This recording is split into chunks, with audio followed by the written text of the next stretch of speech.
أعوذ بالله من الشيطان الرجيم. بسم الله الرحمن الرحيم.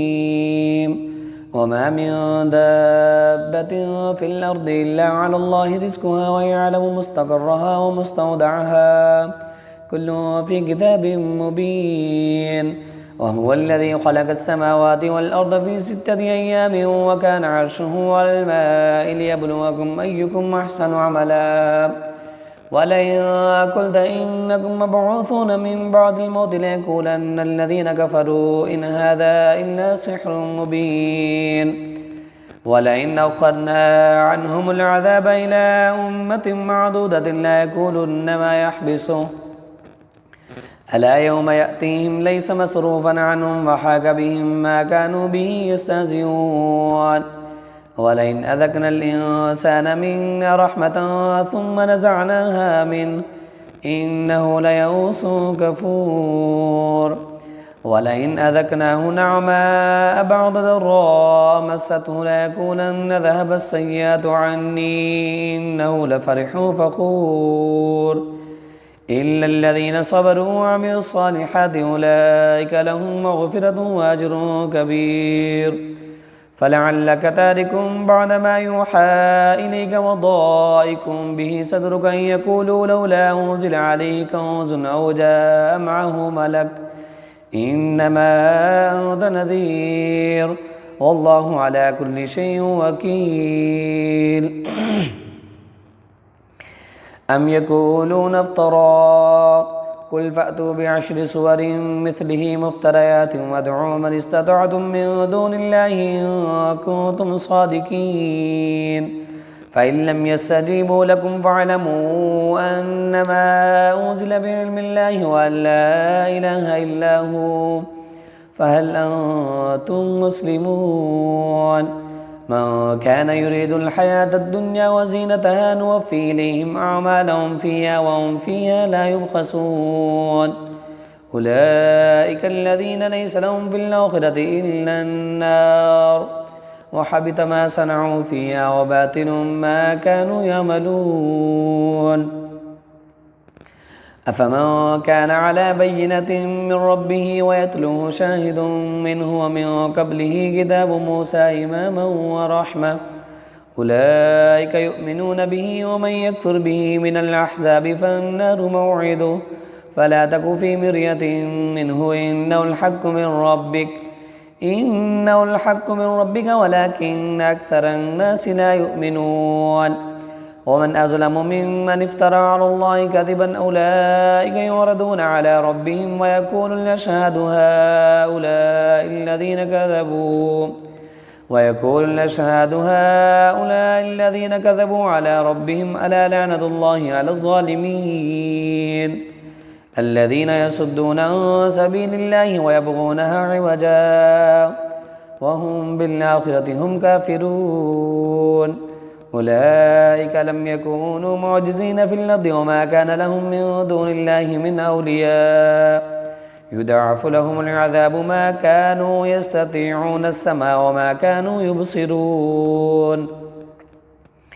أولئك الذين خسروا أنفسهم وضل عنهم ما كانوا يفترون. لا جرم أنهم في الآخرة هم الأخسرون. إن الذين آمنوا وعملوا الصالحات وأخبتوا إلى ربهم أولئك أصحاب الجنة هم فيها خالدون. مثل الفريقين كالأعمى والأصم والبصير والسميع هل يستويان مثلا أفلا تذكرون. ولقد أرسلنا نوحا إلى قومه إني لكم نذير مبين ألا تعبدوا إلا الله إني أخاف عليكم عذاب يوم أليم. فقال الملأ الذين كفروا من قومه ما نراك إلا بشرا مثلنا وما نراك اتبعك إلا الذين هم أراذلنا بادي الراعي وما نرى لكم علينا من فضل بل نظنكم كاذبين. قال يا قوم أرأيتم إن كنت على بينة من ربي وآتاني رحمة من عنده فعميت عليكم أنلزمكموها وأنتم لها كارهون ويا قوم لا أسألكم عليه مالا إن أجري إلا على الله وما أنا بطارد الذين آمنوا إنهم ملاقو ربهم ولكني أراكم قوما تجهلون ويا قوم من ينصرني من الله إن طردتهم فلا تذكرون ولا أقول لكم عندي خزائن الله ولا أعلم الغيب ولا أقول إني ملك ولا أقول للذين تزدري أعينكم لن يؤتيهم الله خيرا الله أعلم بما في أنفسهم إني إذا لمن الظالمين قالوا يا نوح قد جادلتنا فأكثرت جدالنا فأتنا بما تعدنا إن كنت من الصادقين قال إنما يأتيكم به الله إن شاء وما أنتم بمعجزين ولا ينفعكم نصحي إن أردت أن أنصح لكم إن كان الله يريد أن يغويكم هو ربكم وإليه ترجعون أم يقولون افترى قل إن افتريته فعلي إجرامي وأنا بريء مما تجرمون وأوحي إلى نوح أنه لن يؤمن من قومك إلا من قد آمن فلا تبتئس بما كانوا يفعلون واصنع الفلك بأعيننا ووحينا ولا تخاطبني في الذين ظلموا إنهم مغرقون ويصنع الفلك وكلما مر عليه ملأ من قومه سخروا منه قال إن تسخروا منا فإنا نسخر منكم كما تسخرون فسوف تعلمون من يأتيه عذاب يخزيه ويحل عليه عذاب مقيم حتى إذا جاء أمرنا وفارت النور كل نحمل فيها من كل زوجين اثنين وأهلك إلا ما سبق عليه القول وما آمن معه إلا قليل وقال اركبوا فيها بسم الله مجريها ومرساها إن ربي لغفور رحيم وهي تجري بهم في موج كالجبال ونادى نوح ابنه وكان في معزل يا بني اركب معنا ولا تكن مع الكافرين قال سآوي إلى جبل يعصمني من الماء قال لا عاصم اليوم من أمر الله إلا من رحم وحال بينهما الموج فكان من المغرقين وقيل يا أرض ابلعي ماءك ويا سماء واقلعي وغيض الماء وقضي الأمر وقيل يا أرض ابلعي ماءك ويا سماء واقلعي وغيض الماء وقضي الأمر واستوت على الجودي وقيل بعدا للقوم الظالمين ونادى نوح ربه فقال رب إن ابني من أهلي وإن وعدك الحق وأنت أحكم الحاكمين قال يا نوح إنه ليس من أهلك إنه عمل غير صالح فلا تسألني ما ليس لك به علم إني أعظك أن تكون من الجاهلين قال رب إني أعوذ بك أن أسألك ما ليس لي به علم وإلا تغفر لي وترحمني أكن من الخاسرين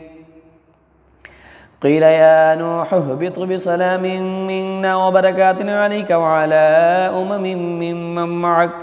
وأمم سنمتعهم ثم يمسهم منا عذاب أليم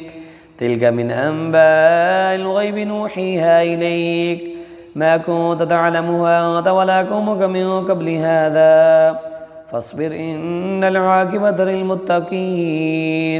وإلى عاد أخاهم هودا قال يا قوم اعبدوا الله ما لكم من إله غيره إن أنتم إلا مفترون يا قوم لا أسألكم عليه أجرا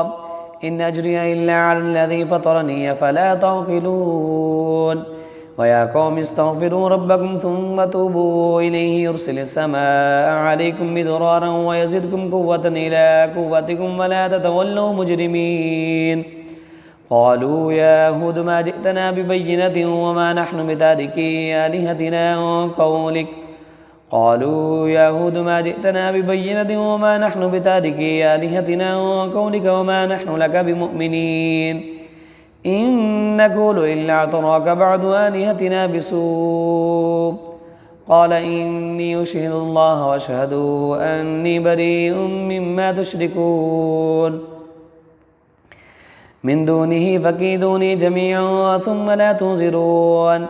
إني توكلت على الله ربي وربكم ما من دابة إلا هو آخذ بناصيتها إن ربي على صراط مستقيم فإن تولوا فقد أبلغتكم ما أرسلت به إليكم ويستخلف ربي قوما غيركم ولا تضرونه شيئا إن ربي على كل شيء حفيظ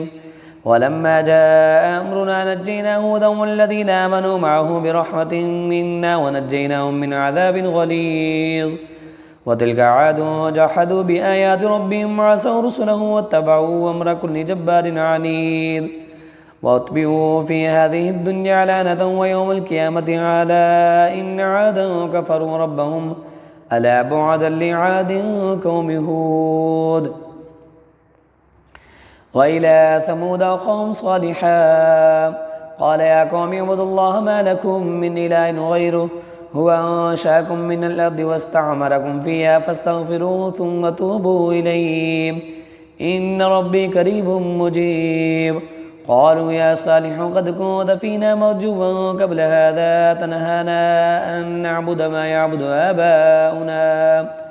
أن نعبد ما يعبد آباؤنا وإننا لفي شك مما تدعونا إليه مريب قال يا قوم أرأيتم إن كنت على بينة من ربي وآتاني منه رحمة فمن ينصرني من الله إن عصيته فما تزيدونني غير تقصير ويا قوم هذه ناقة الله لكم آية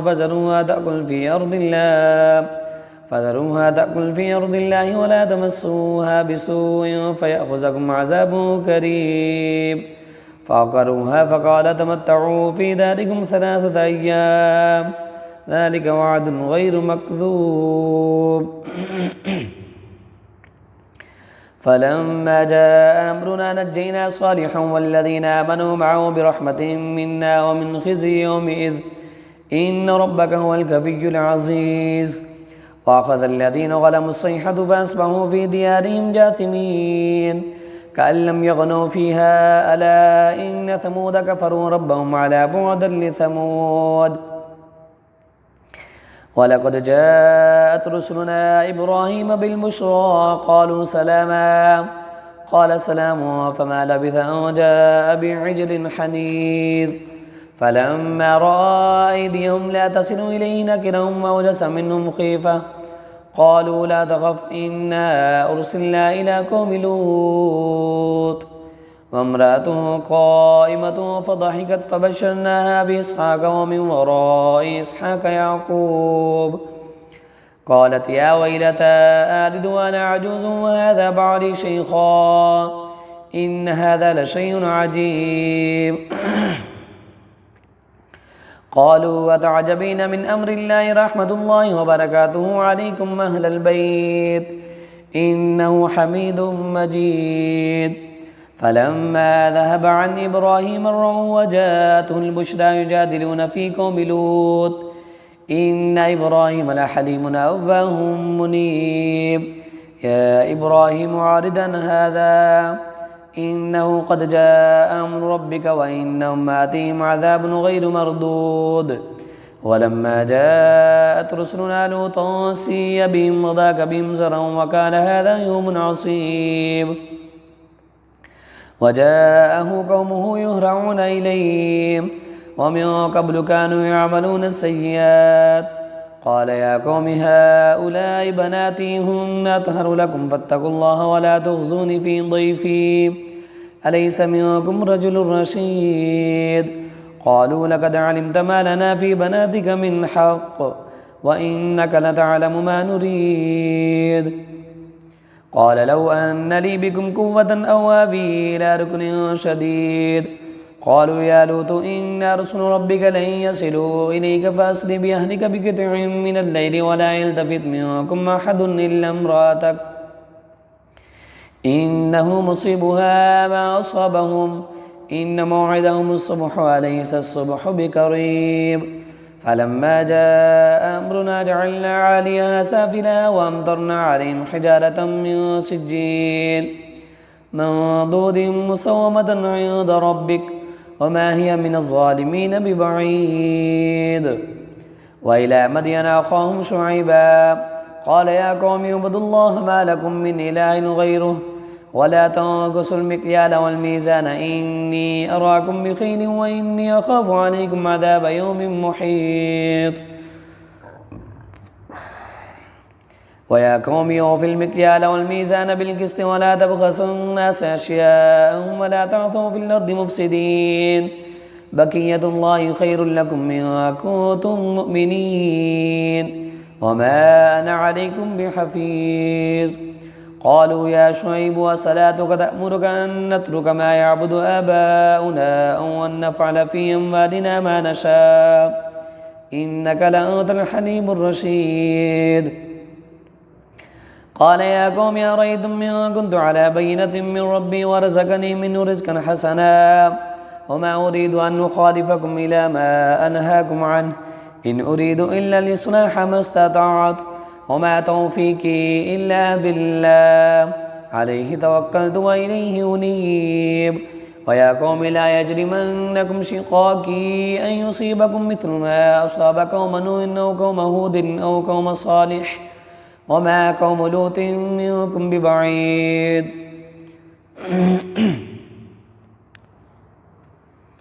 واستغفروا ربكم ثم توبوا إليه إن ربي رحيم ودود قالوا يا شعيب ما نفقه كثيرا مما تقول وإنا لنراك فينا ضعيفا ولولا رهتك لرجمناك وما أنت علينا بعزيز قال يا قوم يا رهتي أعز عليكم من الله واتخذتموه وراءكم ظهريا إن ربي بما تعملون محيط ويا قوم اعملوا على مكانتكم إني عامل سوف تعلمون من يأتيه عذاب يخزيه ومن هو كاذب وارتقبوا إني معكم رقيب ولما جاء أمرنا نجينا شعيبا والذين آمنوا معه برحمة منا وأخذت الذين ظلموا الصيحة فأصبحوا في ديارهم جاثمين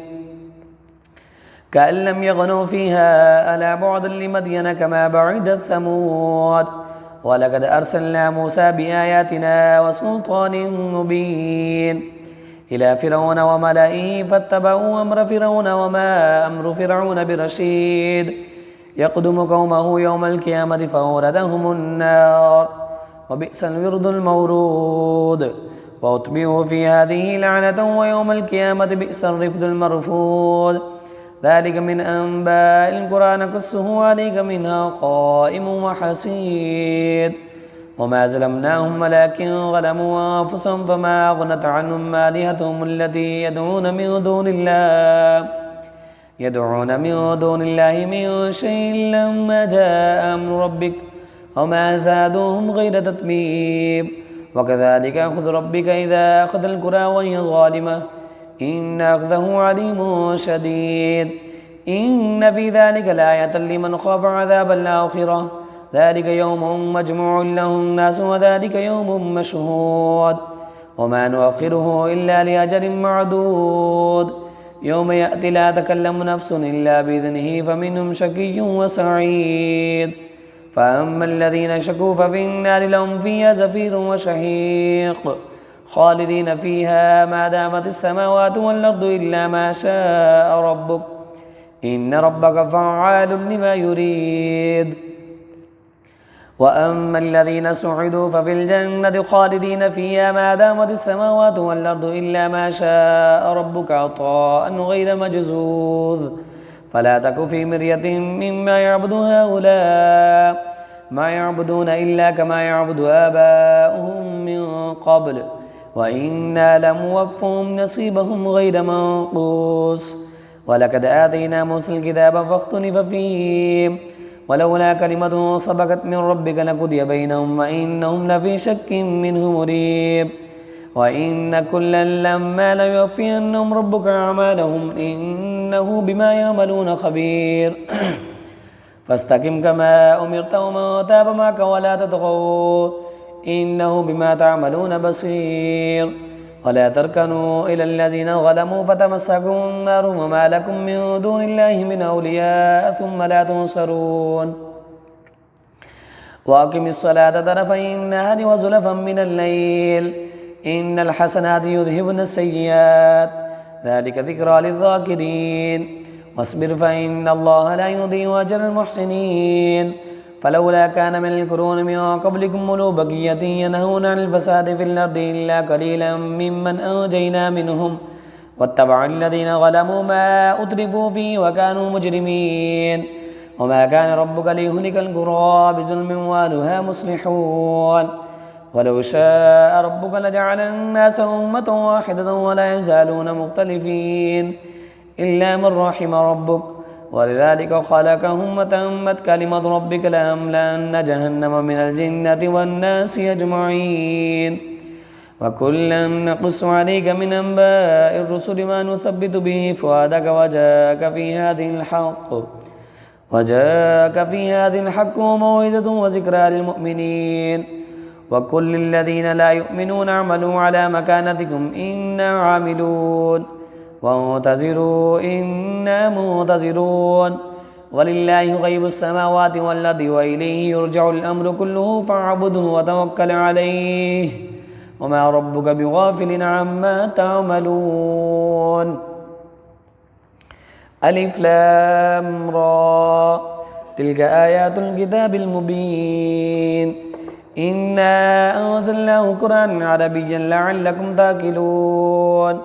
نحن نقص عليك أحسن القصص بما أوحينا إليك هذا القرآن وإن كنت من قبله لمن الغافلين إذ قال يوسف لأبيه يا أبت إني رأيت 11 كوكبا والشمس والقمر رأيتهم لي ساجدين قال يا بني لا تقصص رؤياك على إخوتك فيكيدوا لك كيدا إن الشيطان للإنسان عدو مبين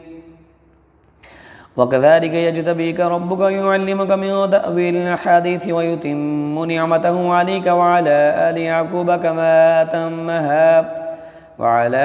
يعقوب كما أتمها على أبويك من قبل إبراهيم وإسحاق إن ربك عليم حكيم لقد كان في يوسف وإخوته آيات للسائلين إذ قالوا ليوسف وأخوه أحب إلى أبينا منا ونحن عصبة إن أبانا لفي ضلال مبين اقتلوا يوسف فاطرحوه أرضا يخل لكم وجه أبيكم وتكونوا من بعده قوما صالحين قال قائل منهم لا تقتلوا يوسف فألقوه في غيابة الجب يلتقطه بعض السيارة إن كنتم فاعلين قالوا يا أبانا ما لك لا تأمنا على يوسف فإنا له لناصحون أرسله معنا غدا يرتع ويلعب وإنا له لحافظون قال إني ليحزنني أن تذهبوا بي وأخاف أن يأكله الذئب وأنتم عنه غافلون قالوا لئن أكله الذئب ونحن عصبة إنا إذا لخاسرون فلما ذهبوا به وأجمعوا أن يجعلوه في غيابة الجب وأوحينا إليه لتنبئنهم بأمرهم هذا وهم لا يشعرون وجاءوا أباهم عشاء يبكون قالوا يا أبانا إنا ذهبنا نستبق وتركنا يوسف عند متاعنا فأكله الذئب وما أنت بمؤمن لنا ولو كنا صادقين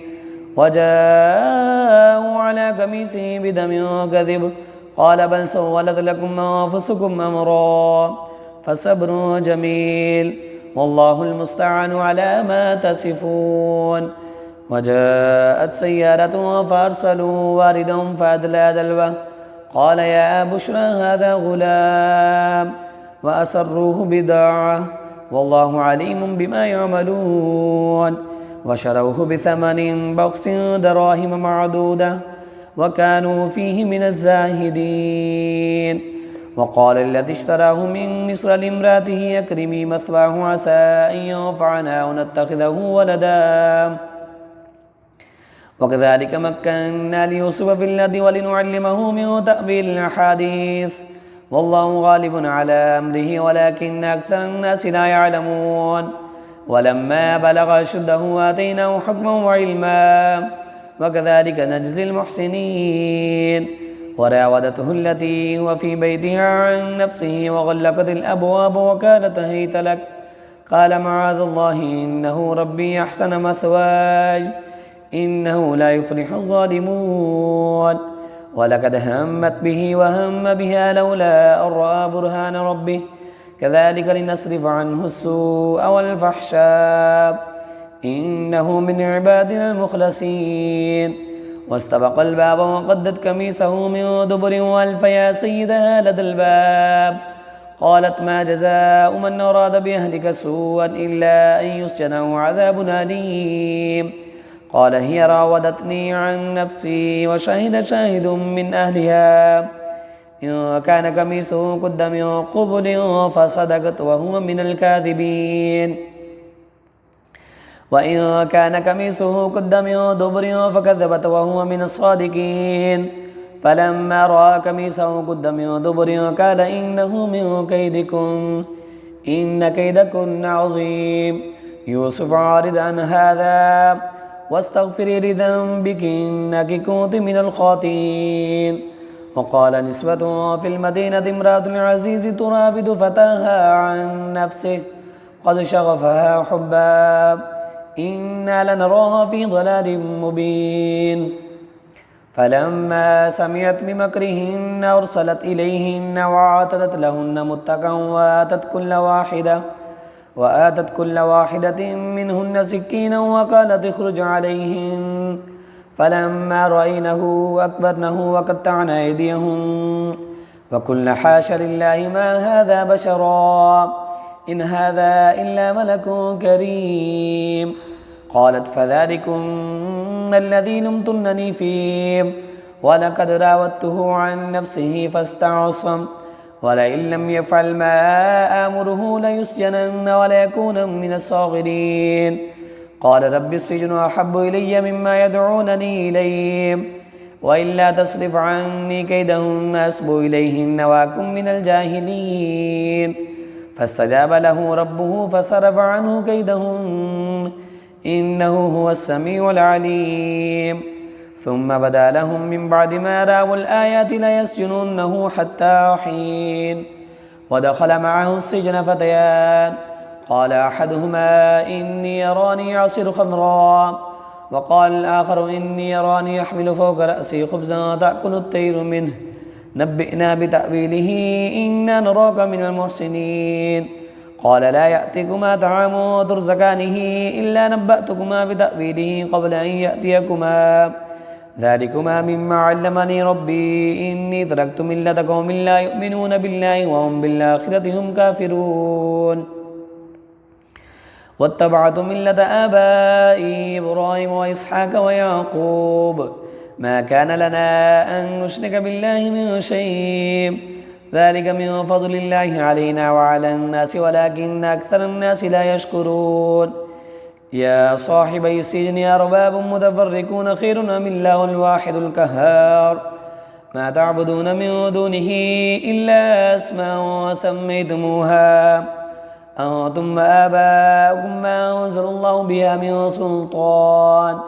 إن الحكم إلا لله أمر أن لا تعبدوا إلا إياه ذلك الدين القيم ولكن أكثر الناس لا يعلمون. يا صاحبي السجن أما أحدكما فيسقي ربه خمرا وأما الآخر فيسلب فتأكل الطير من رأسه قضي الأمر الذي فيه تستفتيان.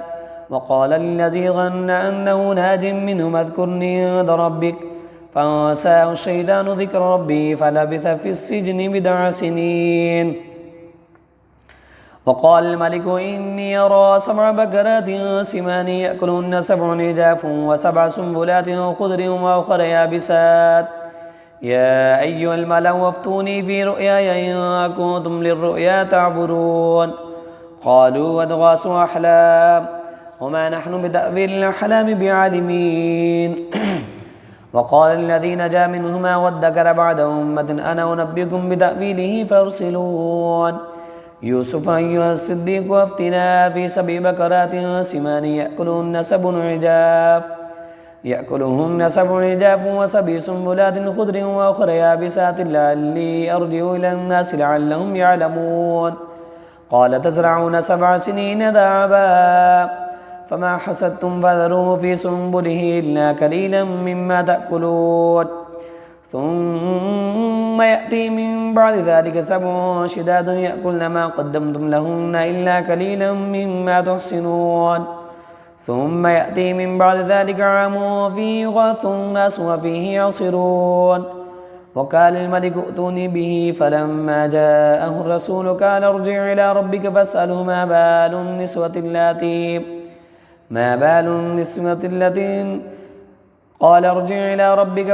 ما بال النسوة اللاتي قطعن أيديهن إن ربي بكيدهن عليم قال ما خطبكن إذ راودتن يوسف عن نفسه قلنا حاش لله ما علمنا عليه من سوء قالت امرأة العزيز الآن حصحص الحق أنا راودته عن نفسه وإنه لمن الصادقين ذلك ليعلم أني لم أخنه بالغيب وأن الله لا يهدي كيد الخائنين.